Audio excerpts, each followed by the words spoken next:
Hi friends, welcome to my channel. இந்த மாரி சுவாரஸ்யமான கதைகளை கேட்க நீங்கள் இப்போதான் நம்ம சேனலுக்கு முதல் முறையாக வரீங்கன்னா மறக்காமல் நம்ம சேனலை சப்ஸ்கிரைப் பண்ணி பாருங்க. பக்கத்தில் இருக்க பெல் ஐக்கானையும் கிளிக் பண்ணிக்கோங்க. என்னுடைய பேர் தான் அபிராமி. எனக்கு 3 வருடங்களுக்கு முன்பு சதீஷ் என்பவருடன் நிச்சயதார்த்தம் நடந்துவிட்டது. சில மாதங்கள் கழித்து திருமணமும் செய்துவிடலாம் என்று பெரியவர்களால் நிச்சயிக்கப்பட்டது. ஆனால் சொன்னது போல இதுவரை திருமணம் நடக்கவில்லை.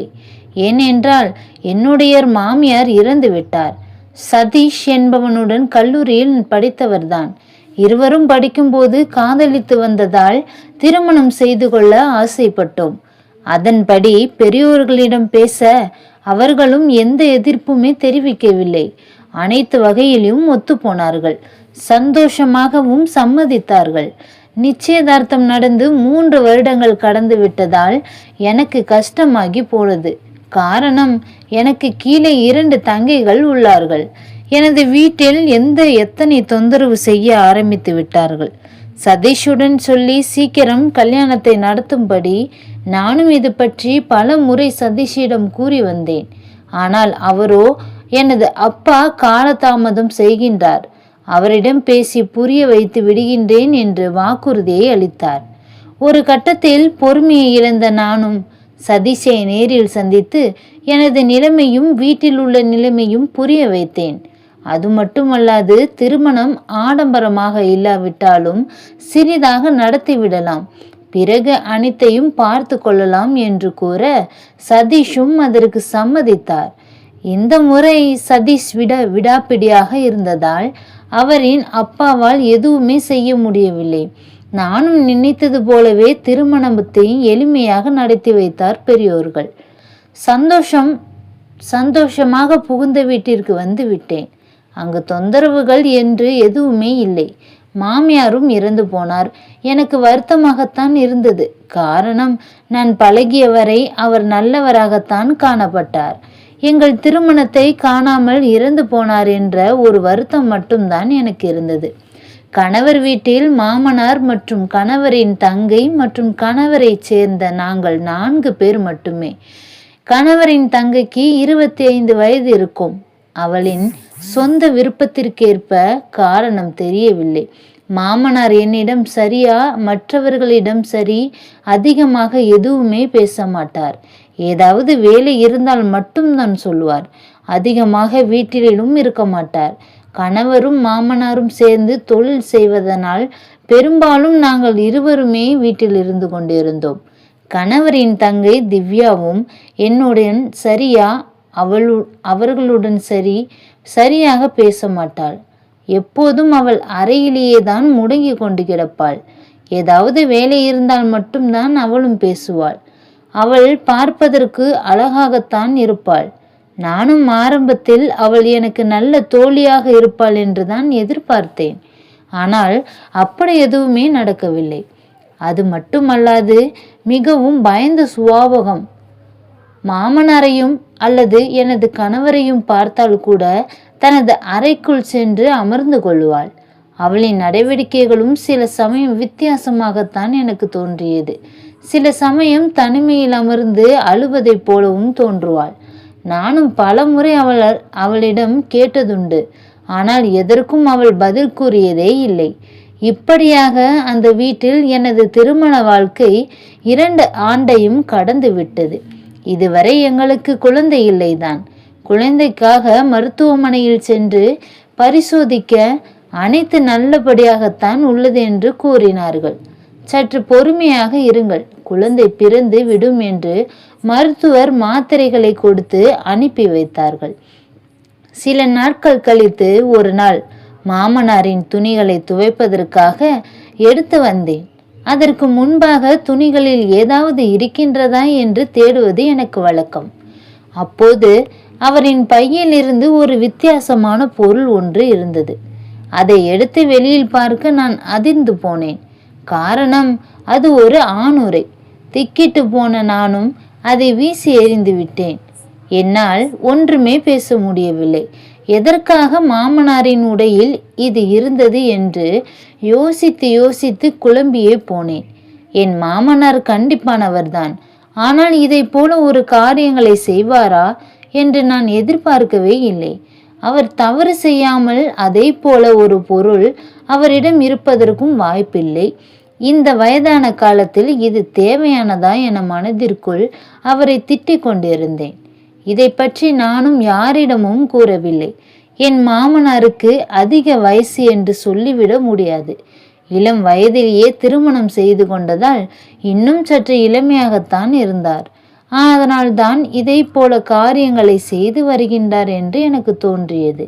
ஆனாலும் வீட்டில் திருமண வயதை தாண்டி ஒருத்தி இருக்கின்றாள் என்ற நினைப்பு கூடவா இல்லாமல் சந்தோஷத்திலேயே குறியாக இருந்தால் என்ன பண்ணுவது என்று கோபமாக எனக்கு வந்தது. எனக்கு திவ்யாவை நினைத்து தான் கவலையாக இருந்தது. அவளது அம்மா இருந்திருந்தால் இந்த நேரம் அவளுக்கு திருமணமாகி குழந்தை குட்டிகள் என்று இருந்திருப்பாள். ஆனால் யாரும் இல்லாததால் தான் அவளுக்கு திருமணம் செய்து வைக்க ஏற்பாடுகளை செய்யவில்லை. அந்த பொறுப்பு எனக்கு இருப்பதாக நான் உணர்ந்தேன். திவ்யாயிடம் ஜாடை மாடையாக நீ யாரையாவது காதலிக்கின்றாயா என்று கேட்டு பார்த்தேன். அதற்கு இல்லை என்றாள். அதற்கு மேல் எந்த பதிலும் அவளிடம் வரவில்லை. நான் எப்படியாவது இன்னும் சில மாதங்களிலேயே திருமணத்தை நடத்திவிட வேண்டும் என்று நான் முடிவெடுத்தேன். ஒரு நாள் என் கணவரிடம் அதை பற்றி நான் பேசிய போது கணவரோ அனைத்தையும் அப்பா பார்த்து கொள்வார் என்பது போல பதிலை கூறினார். பின்பு நானும் அவருக்கு புரிய வைத்தேன். இந்த வயதில் திருமணம் செய்ய வசதி இருந்தும் ஒரு பெண்ணை எப்படி வீட்டில் அடைத்து வைப்பது ஒரு பாவம். அவளுக்கும் ஆசை பாசங்கள் எல்லாம் இருக்கும். அதை நாம் தான் புரிந்து கொள்ள வேண்டும். உங்களிடமோ மற்றவர்களிடமோ அவளாக வந்து திருமணம் செய்து வையுங்கள் என்று கூறவா மாட்டாள்? அந்தந்த வயதில் என்ன நடக்க வேண்டுமோ அனைத்தும் நடந்துவிட வேண்டும் என்று எடுத்து நான் கூறினேன். அவரும் ஓரளவு புரிந்து கொண்டார். அவரும் அவளுக்கு ஏற்ற வரன்களை பார்க்கலாம் என்று கூறினார். ஒரு நாள் வீட்டை சுத்தம் செய்து கொண்டிருக்கும் பொழுது திவ்யாவின் அறையையும் சுத்தம் செய்யலாம் என்று அவளின் அறைக்குள் சென்று சுத்தம் செய்து கொண்டிருந்தேன். அப்போது அவள் குளிப்பதற்காக வெளியில் சென்று இருந்தாள். நானும் சுத்தம் செய்வதற்காக அலமாரியின் உள்ள பொருட்களை எல்லாம் அடுக்கி வைத்து கொண்டிருந்தேன். அப்பொழுது நான் கண்ட காட்சி என்னை திக்கிட வைத்தது. காரணம், மாமனார் பையில் கிடைத்த அதே பொருள் திவ்யாவின் அறையிலும் இருந்தது. எனக்கு என்ன சொல்வதென்றே புரியவில்லை. அதிர்ச்சியுடன் அறையிலிருந்து வெளியே வந்து விட்டேன். எனக்கு அந்த வீட்டில் என்ன நடக்கின்றது என்பதே புரியவில்லை. மாமனாரிடம் கிடைத்த பொருளை வைத்து வெளியில் எங்கேனும் சென்று விட்டு வருவாரா என யோசித்து இருந்தேன். ஆனால் திவ்யாவிடம் கிடைத்ததை நினைக்கும் பொழுது எனக்குள் பல யோசனைகள் தோன்றியது. ஆனாலும் அவளுக்கு எப்படி கிடைத்திருக்கும் என்ற யோசனை தான் வந்தது. இதுவரை அவள் வெளியில் எங்கும் தனியாக சென்றதில்லை. நான் யோசித்து குழம்பி போனேன். சில நாட்களாக யோசித்து எனக்கு தலைவலியே வந்துவிட்டது. ஒரு கட்டத்தில் நானும் திவ்யாவிடம் இதை பற்றி கேட்டுவிடலாம் என்றுதான் முடிவெடுத்தேன். ஆனால் ஏனோ தெரியவில்லை, சிறிதாக தயக்கம் உண்டானது. இதற்கெல்லாம் காரணம் அவளின் வயதானதுதான் என்பதை முடிவெடுத்தேன். அதன்படி இவ்வளவு சீக்கிரம் முடியுமோ அவ்வளவு சீக்கிரம் திருமணத்தை முடித்துவிட வேண்டும் என்று எண்ணி எனது சித்தப்பாவின் மகனுக்கு திவ்யாவை திருமணம் செய்து வைத்து விடலாம் என்று முடிவெடுத்தேன். அதன்படி கணவனிடம் இதை பற்றி பேச அவரும் சம்மதித்து விட்டார். 2 நாட்கள் கழித்து சாதாரணமாக சித்தப்பாவின் வீட்டிற்கு சென்று இதை பற்றி பேசி வரலாம் என்று இருவருமாக முடிவெடுத்து சென்றோம். போகும் பொழுது திவ்யாவையும் உடன் அழைத்து செல்லலாம் என்று தோன்றியது. 2 நாட்களுக்கு பிறகு நானும் திவ்யாவிடம் சித்தப்பாவின் வீட்டிற்கு செல்ல வேண்டும் என்று நீ எங்களுடன் வா என்று அழைத்தேன். ஆனால் அவளோ அப்பா திட்டுவார் அண்ணி, நான் வரவில்லை என்று மறுத்து விட்டாள். நானும் விடாப்பிடியாக அவளை அழைக்க ஒரு கட்டத்தில் அவளும் அரை மனதுடன் வருவதாக சம்மதித்தாள். கணவரும் நாங்கள் செல்வதற்கு ஆட்டோவை பிடித்து கொண்டு வீட்டிற்கு வந்து விட்டார். சரியாக புறப்படும் நேரமும் மாமனார் வீட்டிற்கும் வந்து விட்டார். எங்களிடம் விசாரிக்க நாங்களும் சித்தப்பா வீட்டில் இருந்து விருந்து வைப்பதாக அங்குதான் செல்கின்றோம் என்று அவரிடம் கூறினோம். இதை கேட்ட மாமனார் திவ்யாவை அழைத்து செல்ல வேண்டாம், நீங்கள் சென்று விட்டு வாருங்கள் என்றார். அதோடு நிறுத்தாமல் திவ்யாவையும் உள்ளே போ என்று அதட்டினார். நானும் அவளும் மறுபேச்சு பேசாமல் உள்ளே சென்று விட்டாள். அதில் எனக்கும் என் கணவருக்கும் ஒரு மாதிரியாக ஆகி போனது. பிறகு கணவர்தான் என்னை சமாதானம் செய்து இருவரும் பார்த்து கொள்வோம் என்று இருவருமாக சித்தப்பா வீட்டிற்கு சென்றோம். போகும் வழியில் திவ்யாவை பற்றி கணவரிடம் விசாரித்தேன். அவள் ஏன் இவ்வளவு பயந்த சுபாவமாக உள்ளார்? சிறு வயதிலிருந்தே இப்படித்தான் இருப்பாளா என்று கணவரிடம் கேட்டேன். கணவரோ அவள் பயப்படவில்லை, மாறாக வெட்கப்படுகின்றாள் என்றார். எனக்கு புரியாமல் நமது வீட்டில் எதற்காக வெட்கப்பட வேண்டும் என்று கேட்க, அப்போது கணவர் ஒரு அதிர்ச்சியான உண்மையை கூறினார். திவ்யா எனது சொந்த தங்கை அல்ல, பக்கத்து நகரில் இருக்கும் எனது அப்பாவின் பழைய நண்பரின் மகள். அவள்தான் திவ்யா. அவளுக்கென்று யாருமே இல்லாததால் அவரின் அப்பா இறக்கும் தருவாயில் திவ்யாவின் அப்பா எனது அப்பாவிடம் நல்ல இடத்தில் திருமணம் செய்து கொடுக்கும்படி திவ்யாவை எங்கள் அப்பாவின் கையில் ஒப்படைத்தார். அதன் பிறகு திவ்யாவை எங்கள் வீட்டிற்கு அழைத்து வந்து விட்டார். எனது அப்பாவும் முதலில் எனக்குத்தான் திவ்யாவை திருமணம் செய்து வைக்கலாம் என்று நினைத்தார். ஆனால் அப்போது உன்னுடன் காதல் நிச்சயதார்த்தம் என்று இருந்ததனால் அந்த முடிவை கைவிட்டு விட்டார். அது மட்டுமல்லாது நானும் திவ்யாவையும் அதை போலே நினைக்கவில்லை. அவளும் வந்ததிலிருந்து என்னை அண்ணா என்றுதான் அழைக்க ஆரம்பித்தாள். நானும் அவளை ஒரு தங்கையாகத்தான் நினைத்தேன் என்றான். இதை கேட்டு எனக்கு சற்று கோபம்தான் வந்தது. நானும் கணவரிடம் இதை ஏன் என்னிடம் முன்பே கூறவில்லை என்றேன். அதற்கு அவரோ, சாதாரணமாக வீட்டினில் சிறு சிறு பிரச்சனைகள் வருவது சகஜம்தான். அதுவே எங்கள் குடும்பத்திற்கு சம்மதமே இல்லாத வேறொரு ஒருத்தையை வீட்டில் வைத்திருக்கும் போது அவளிடம் நீயும் தவறாக நடந்து கொள்வாயோ என்றுதான் உன்னிடம் மறைத்து விட்டோம் என்றார். இதை கேட்டு எனக்கு இன்னும் கோபம்தான் வந்தது. பிறகு நானும் கணவரிடம் இதை பற்றி நீங்கள் புரிந்து கொண்டது அவ்வளவுதானா என்று கோபப்பட்டேன். எனக்கு யோசித்து பார்க்கையில் இதில் ஏதோ தவறு உள்ளது என்று மட்டும் எனக்கு தோன்றியது. ஆனால் அது என்னவென்று எனக்கு புரியவில்லை. பிறகு சித்தப்பா வீட்டிற்கு சென்று நாங்கள் திருமணத்தை பற்றி எதுவுமே பேசவில்லை. சாப்பிட்டு விட்டு வீடு திரும்பி விட்டோம். இதை பற்றி கணவர் கேட்பதற்கு பிறகு பார்த்து கொள்ளலாம் என்று சமாளித்தோம். சில நாட்களாகவே திவ்யாவை உன்னிப்பாக கவனிக்க ஆரம்பித்தேன். முன்பை விட அதிகமாக அவள் இன்னும் கவலையாக ஏதோ ஒரு பிரச்சனையில் மாட்டிக்கொண்டதை போலவே தோன்றியது. எனக்கு அது என்னவென்று புரியவில்லை. ஒரு நாள் வீட்டில் யாரும் இல்லாத சமயத்தில் திவ்யாவுடன் இதை பற்றி பேசிவிடலாம் என்று முடிவெடுத்தேன். அவளின் அறைக்கு சென்றபோது அங்கு சென்று முதலில் அவளிடம், திவ்யா, உன்னை பற்றி பாதி உண்மை எனக்கு தெரிந்து விட்டது. மீதி உண்மையும் என்னால் புரிந்து கொள்ள முடிகின்றது. நீயாக அனைத்து உண்மையும் கூறிவிடு. என்னால் முடிந்த அளவிற்கு நான் உனக்கு உதவி செய்கின்றேன். என்னவென்று வாயை திறந்து பேசு என்றேன். நான் திடீரென்று அப்படி கேட்டதால் அவள் என்னை என்ன சொல்வது என்று புரியாமல் பதறி போனாள். பிறகு ஒன்றும் இல்லை என்று சமாளித்து கொண்டிருந்தாள். பிறகு நான் அவளிடம், திவ்யா, என்னை உனது அக்காவை போல நினைத்துக்கொள். எதுவாக இருந்தாலும் என்னிடம் சொல்லிவிடு என்று சொன்னேன். அதன் பிறகு அவள் கட்டிப்பிடித்து அழுக ஆரம்பித்தாள். அவள் அழுததிலிருந்து எனக்கு புரிந்து போனது அவளிடம் சொல்ல முடியாத துக்கம் ஒன்று இருப்பது என்று. வெகு நேரமாக அழுது கொண்டிருந்த அவள் பிறகு பேச ஆரம்பித்தாள். அவளும் பேச பேச நான் அதிர்ந்து போனேன். எதை நம்புவது என்று புரியாமல் நானும் குழம்பி போய் அமர்ந்திருக்க அதை அவளும் புரிந்து கொண்டாள். பிறகு அவள் மறைத்து வைத்திருந்த சில காகிதத்தையும் எடுத்து என்னிடம் கொடுத்து, நீங்கள் நம்ப மாட்டீர்கள் என்று புரிகின்றது, இதை படித்து பாருங்கள், உங்களுக்கே உண்மை என்று புரியும் என்று கூறினாள். நானும் அதை படித்து பார்த்தேன். அவள் கூறிய அனைத்து உண்மையும் என்று என்னவென்று எனக்கு புரிந்தது. என்ன செய்வதென்று புரியாமல் குழம்பி போனேன். இதை பற்றி கணவரிடம் பேசிவிடலாம் என்று முடிவும் எடுத்தேன். கணவர் இதை எப்படி எடுத்துக்கொள்வார் என்று எனக்கு புரியவில்லை.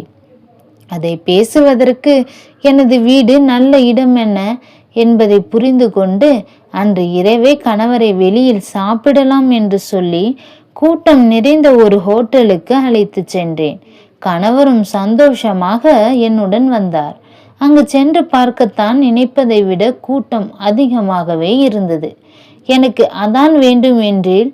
ஏனெனில் நான் சொல்லப்போகும் விஷயத்தை கேட்டு கோவப்பட்டு கத்த மாட்டார் என்று கூட்டம் அதிகமாக இருப்பதால் பொறுமையாக யோசித்து பார்ப்பார் என்று நான் முடிவெடுத்தேன். பின்பு சில நிமிடங்கள் வரை மற்ற விஷயங்களை எல்லாம் பேசி சிரித்து கொண்டிருந்தோம். பிறகு மெதுவாக திவ்யாவை பற்றி பேச நான் ஆரம்பித்தேன். நான் கணவரிடம் நீங்கள் நினைத்தது போல திவ்யா வெட்கப்படவும் இல்லை, சந்தோஷமாகவும் அவள் இல்லை. மாறாக அவள் துன்பங்களை அனுபவித்துதான் வருகின்றாள் என்றேன். கணவரும் புரியாமல் என்னை பார்த்து கொண்டிருக்கின்றார். பிறகு நானே பேச ஆரம்பித்தேன். உங்களது அப்பா நீங்கள் தங்கையாக நினைத்து கொண்டிருக்கும் திவ்யாவை திருமணம் செய்து கொண்டார். அது மட்டுமல்லாது தினம் தினம் அவளை தனது ஆசைக்கு இணங்கும்படி துன்பப்படுத்துகின்றார். இதை போல நிலைமை இந்த பெண்ணிற்கும் வந்துவிடக்கூடாது. பாவம் திவ்யா என்றேன். இதை கேட்டுக்கொண்டிருந்த என் கணவருக்கு கோபம் தலைக்கு ஏறி, நீ வேண்டுமென்றே எனது அப்பாவின் மேல் பழி சுமத்துகின்றாய். நான் எதையும் நம்ப மாட்டேன். உனக்கு எவ்வளவு தைரியம் இருந்தால் எனது அப்பாவையும் திவ்யாவையும் அப்படி பேசுவாய்? உன்னை திருமணம் செய்து கொண்டதற்கே நான் வெட்கப்படுகின்றேன் என்று எழுந்து போவதற்கு முயற்சி செய்தார். பின்பு நான் அவரை சமாதானம் செய்து என்னிடம் ஆதாரமாக உள்ளது என்று திவ்யா கொடுத்த காகிதத்தை எடுத்து அவனிடம் நீட்ட, அதை படித்து பார்த்து அவளும் அதிர்ச்சி அடைந்தான். காரணம், அதில் திவ்யாவிற்கு ஏற்கனவே 2 முறை அபார்ஷன் செய்யப்பட்டுள்ளது. அதில் கணவர் கையெழுத்திடும் இடத்தில் அவரின் அப்பாவின் பெயர்தான் எழுதப்பட்டிருந்தது. அவரின் கையெழுத்தும் இடப்பட்டிருந்தது. அது மட்டுமல்லாது அதோடு சேர்ந்த ஒரு ரகசியமும் கோயில் திருமணம் செய்து கொண்டதால் அங்கு கொடுக்கப்பட்ட சில காகிதங்களுக்கும் இருந்தது. அதிலும் தெளிவாக புரிந்தது. இதை அனைத்தையும் படித்து பார்த்த கணவர் என்ன செய்வதென்று புரியாமல் குழப்பத்துடன் அமர்ந்திருந்தார். பிறகு அதற்கு மேல் அங்கு இருக்க எங்களுக்கு மனமே வரவில்லை. உடனடியாக வீட்டிற்கு வந்துவிட்டோம். கணவர் வரும் வழியில் கோபமாகவே காணப்பட்டார். காரணம், எனது அப்பா இதே போல ஒரு அசிங்கமான காரியத்தை செய்வார் என்று நான் கனவில் கூட நினைத்து பார்த்ததே இல்லை. வீட்டிற்கு வந்தவுடன் நான் கணவனிடம் இதை பற்றி இப்பொழுது பேச வேண்டாம், பிறகு பார்த்து கொள்ளலாம் என்று எவ்வளவோ தடுத்து பார்த்தேன். ஆனால் அவர் கேட்கும் மனநிலையிலே இல்லை. உடனடியாக எனது அப்பாவை அழைத்து இதை பற்றி பேச ஆரம்பித்தார். ஆரம்பத்தில் அப்பா அவள் மேல் கோபப்பட்டார். பிறகு அனைத்து உண்மையும் தெரிந்துவிட்டது என்பதை புரிந்து கொண்டவர், ஒரு கட்டத்தில் மாமனார் தான் ஒன்றும் இவ்வளவு பெரிய தவறு செய்யவில்லை, எனக்கு பிடித்திருந்தது, திருமணம் செய்து கொண்டேன். சில பேரை போல் வீட்டிலோ வெளியிலேயோ தவறாக நடக்கவில்லை. திவ்யாவை திருமணம் செய்து கொண்டு அவளை சந்தோஷமாகத்தான் நான் வைத்திருக்கின்றேன். இப்படி இருந்தாலும் இந்த உண்மை ஒரு நாள் தெரியத்தானே போகின்றது என்று சாதாரணமாக பேசிக்கொண்டிருந்தார். இதை கேட்ட கணவருக்கு கோபம் இன்னும் அதிகமானது. கணவரும் மாமனாரிடம், அப்பா நீங்கள் நம்பியதற்கு துரோகம் செய்து விட்டீர்கள். அவரது அப்பா நீங்கள் என்ன ஒரு அப்பாவாக இருந்து தான் அவளை பார்த்து கொள்வீர்கள் என்று உங்களிடம் ஒப்படைத்தார். ஆனால் நீங்களோ வயதான காலத்தில் ஆசையை அடக்க முடியாமல் இப்படி ஒரு கேவலமான காரியத்தை செய்துவிட்டீர்கள். திவ்யா அதனால்தான் பயந்த சுவாவத்தை அவளின் நிலைமையும் பற்றி உங்களுக்கு சாதகமாக்கி கொண்டீர்களே என்று கூறினார். தினம் தினம் அவளை சித்திரவதையும் செய்து வருகிறீர்கள். அவளுக்கு பெரும் பாவத்தை செய்து விட்டீர்கள். உங்களை நான் எவ்வளவு உயர்ந்த இடத்தில் வைத்திருந்தேன். ஆனால் நீங்கள் இவ்வளவு கேவலமானவராக இருப்பீர்கள் என்று நான் நினைத்து கூட பார்க்கவில்லை. அடிக்கடி பாய்ந்தார். பதறி போன நான் அவரை தடுத்து சமாதானம் செய்து வைத்தேன். இதை மாமனார் சிறிதும் எதிர்பார்க்கவில்லை. மாமனாரும் கவலையாக அமர்ந்து யோசிக்க ஆரம்பித்தார். பின்பு கணவர் அவரிடம் நடந்து விட்டது. உங்களின் புத்தியால் கேவலமான காரியத்தை செய்து விட்டீர்கள். இதற்கு மேலும் இதை என்னால் பொறுத்து கொள்ள முடியாது. நான் சொல்வதை கேளுங்கள். திவ்யாவை வேறு இடத்தில் திருமணம் செய்து வைத்து விடுங்கள். இல்லையெனில் எங்களின் மானமும் உங்களின் மானமும் தான் பறிபோகும். இந்த விஷயம் நமக்குள்ளேயே இருக்கட்டும். இதற்கு மேலும் நீங்கள் ஏதாவது செய்ய நினைத்தால் நான் மனிதனாக கூட இருக்க மாட்டேன். திவ்யா பாவம், அவள் எவ்வளவோ கஷ்டங்களை எல்லாம் அனுபவித்து விட்டாள். அதற்கு மேலும் அவளுக்கு எந்த கஷ்டத்தையும் தராதீர்கள். மனிதனாக இருந்து யோசித்து பாருங்கள் என்றார். மாமனாரும் சில நிமிடங்கள் வரை யோசித்துத்தான் செய்தது தவறுதான் என்பது போல என் கணவரின் காலில் விழுந்தார். பிறகு அருகில் இருந்த திவ்யாவின் காலிலும் விழுந்து, அம்மா, நான் இத்தனை நாள் மிருகமாக இருந்து விட்டேன், என்னை மன்னித்து விடு என்று வெகு நேரமாக அழுது கொண்டிருந்தார். திவ்யாவின் முகத்தில் அப்பொழுதுதான் ஒரு அமைதி நிலவியது. நானும் கவனித்தேன். பிறகு மறுநாள் திவ்யாவிடம் இதை பற்றி பேசினோம். உனக்கு தெரிந்தவர்களோ அல்லது உறவினர்களோ யாரேனும் உள்ளார்களா என்று கேட்டோம். திவ்யாவும் தூரத்தில் உள்ள ஒரு கிராமத்தில் எனது அம்மாவின் அண்ணன் ஒருவர் இருப்பதாக கூற, நாங்களும் திவ்யாவை அழைத்து கொண்டு அவள் சொன்ன கிராமத்திற்கு சென்று பார்த்தோம். அங்கு செல்ல திவ்யாவை பார்த்த அவரின் மாமா கண்ணீர் விட்டு அழத் தொடங்கினார். உனது அப்பா இறந்த பிறகு உன்னை போல பல இடங்களில் தேடியதாகவும் அதன் பிறகு எந்த தகவலும் கிடைக்கவில்லை என்றும் அழுது கொண்டே கூறினார். திவ்யாவை நாங்கள் தான் பாதுகாப்பாக வைத்திருந்தோம் என்று கூற, அவரும் அப்போதுதான் நிம்மதியாக உணர்ந்தார். நாங்களும் திவ்யாவை பற்றி வேறு எதுவும் கூறவில்லை. பிறகு திவ்யாவை நாங்களும் யாரிடமும் இதை பற்றி கூற வேண்டாம் என்று அவளிடமும் சொல்லியிருந்தோம். அதன் பிறகு மாமா தனது மூத்த மகனை அழைத்து, இவனுக்கே நான் திவ்யாவை திருமணம் செய்து வைத்து விடுகின்றேன் என்றார்.